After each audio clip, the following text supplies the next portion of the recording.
السلام علیکم guys, welcome back my YouTube channel. آج ہم جس ٹاپک پہ بات کریں گے وہ ہے تانبے کے چشمے۔ حضرت سلیمان علیہ السلام چونکہ عظیم عالیشان عمارتوں اور پر شوکت قلعوں کی تعمیر کے بہت شائق تھے، اس لیے ضروری تھی کہ گارے اور چونے کے بجائے پگھلی ہوئی دیہات گارے کی جگہ استعمال کی جائے۔ لیکن اس قدر کثیر مقدار میں یہ کیسے میسر آئی، یہ سوال تھا جس کا حل حضرت سلیمان علیہ السلام چاہتے تھے۔ چنانچہ اللہ تعالیٰ نے حضرت سلیمان علیہ السلام کی اس مشکل کو اس طرح حل کر دیا کہ ان کو پگھلے ہوئے تانبے کے چشمے عطا فرمائے۔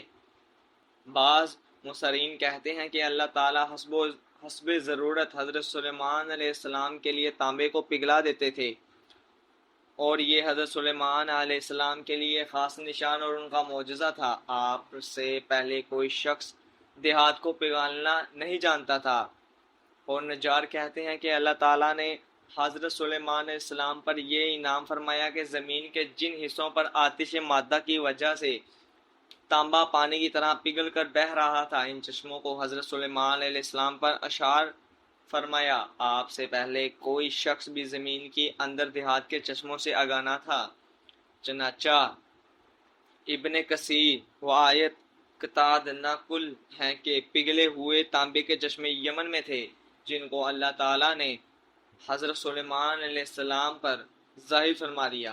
قرآن مجید نے اس قسم کی تفصیل نہیں بیان فرمائی کہ تانبے کے چشمے کس شکل میں حضرت سلیمان علیہ السلام کو ملیں گے، مگر قرآن کی جس آیات پر معجزہ کا ذکر ہے مذکور بلا وہ آیات یہ ہے ترجمہ، اور ہم نے ان کے لیے پگھلے ہوئے تانبے کا چشمہ بہایا۔